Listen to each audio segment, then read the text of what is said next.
ये प्रसंग उस समय का है जब पितामह भीष्म दुर्योधन के आरोपों से क्रोधित होकर पांडवों का वध करने की प्रतिज्ञा कर लेते हैं।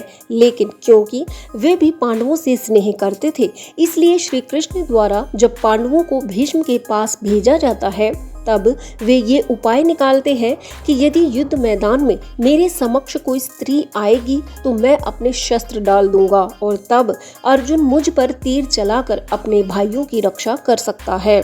और इसी बारे में श्री कृष्ण और पांडव जब गहन मंथन कर रहे थे, तब वहां पर द्रौपदी भी उपस्थित थी।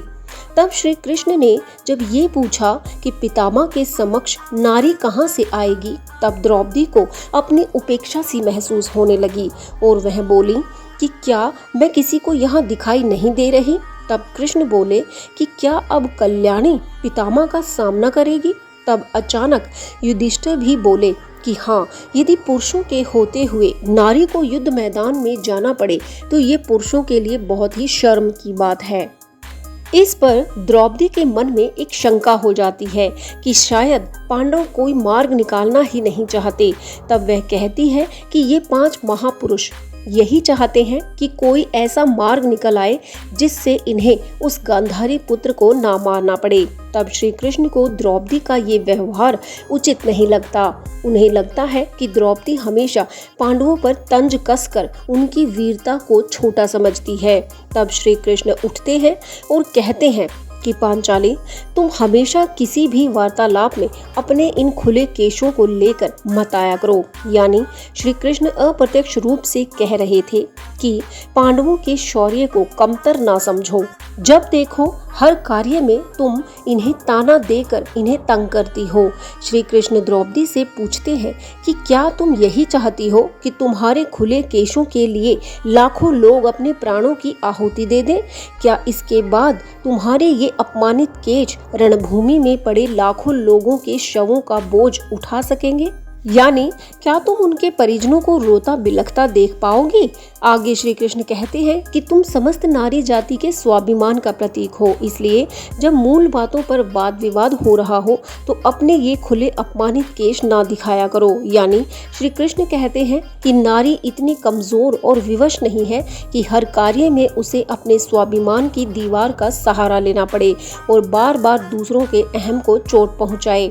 ये सुनकर द्रौपदी को अपनी गलती का एहसास होता है और वह श्री कृष्ण से कहती है कि मैं पांडवों के शौर्य को कमतर नहीं समझती, लेकिन यदि ऐसे ही हर समस्या से बचने का मार्ग ये खोजेंगे तो महाबली भीम द्वारा ली गई उस प्रतिज्ञा का क्या होगा, जो केवल गांधारी पुत्र की जंघा को तोड़कर ही पूरी होगी। दुशासन की छाती से मेरे केशों को धोने की प्रतिज्ञा तो महाबली भीम ने ही ली थी ना, तो फिर उसका क्या होगा। अब ये विचार विमर्श क्यों? मैंने तो इन्हें नहीं कहा था। मैंने तो द्यूत क्रीड़ा में भी इनकी विवशता देखकर स्वयं अपने लिए न्याय की मांग की थी। मैंने अपने बड़ों से जिस अवस्था में ये प्रश्न किए थे, वे यदि इन लोगों ने उस समय किए होते तो किसी को भी प्रतिज्ञा लेने की आवश्यकता ही ना पड़ती और ना ही ये युद्ध होता।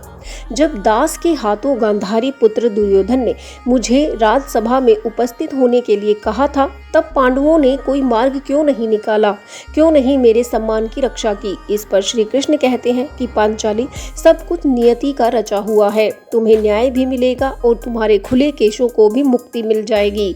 बस थोड़ा धैर्य रखो और समय की निष्ठा को समझो।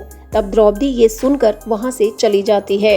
इस प्रकार ये छोटा सा प्रसंग बताता है कि द्रौपदी के मन में कितनी पीड़ा थी। आपके अनुसार श्री कृष्ण ने जो द्रौपदी से कहा, क्या वो उचित था? क्या द्रौपदी के खुले केश ही महाभारत युद्ध का कारण थे? क्या दुर्योधन का व्यवहार, दुशासन का व्यवहार इसके लिए कोई मायने नहीं रखता? क्या पांडवों की विवशता इसके लिए जिम्मेदार नहीं है? आपके इस प्रसंग को लेकर क्या राय है और द्रौपदी का कहना कहाँ तक उचित था, ये भी बताएं। और ऐसे ही ज्ञानवर्धक वीडियोस के लिए चैनल को सब्सक्राइब जरूर करें। यहाँ तक वीडियो देखने के लिए बहुत बहुत धन्यवाद। जय श्री कृष्णा।